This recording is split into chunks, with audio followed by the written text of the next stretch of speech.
तो आज का नया चैप्टर है हीट। क्या है? हीट। बहुत इंटरेस्टिंग चैप्टर है, सारी चीजें सीखने को मिलेंगी हीट से। क्या नाम चैप्टर का?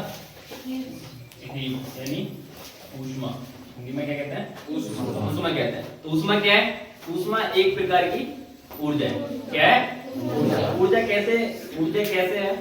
अब ऊष्मा कैसे उत्पन्न होती है?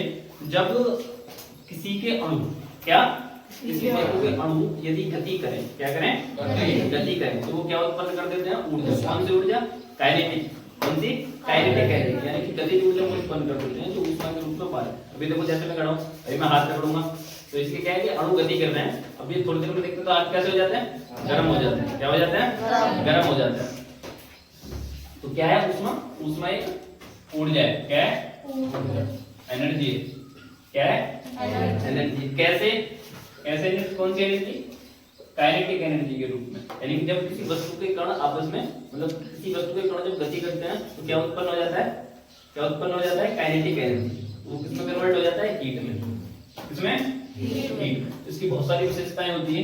किसकी? ऊष्मा की विशेषताएं।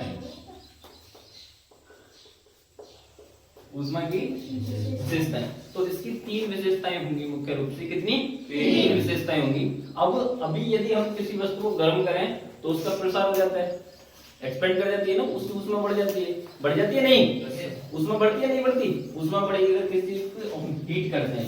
पहले यदि एक ही लाइन में वो एक्सपेंड कर दी, कितनी में? एक ही लाइन में। यदि वो एक ही लाइन में एक्सपेंड करेगी तो उसे क्या कहेंगे हम? रेखीय प्रसार। क्या कहेंगे? रेखीय प्रसार। यदि वो दो दिशाओं में प्रसार करेगी तो उसे क्या कहेंगे? क्षेत्रफलीय प्रसार। क्या कहते हैं? क्षेत्रफलीय। उसे हम क्या कहेंगे? क्षेत्रफलीय प्रसार। यदि वो तीनों दिशाओं में प्रसार करेगी तो उसे क्या कहेंगे? आयतन प्रसार। क्या कहेंगे? आयतन प्रसार।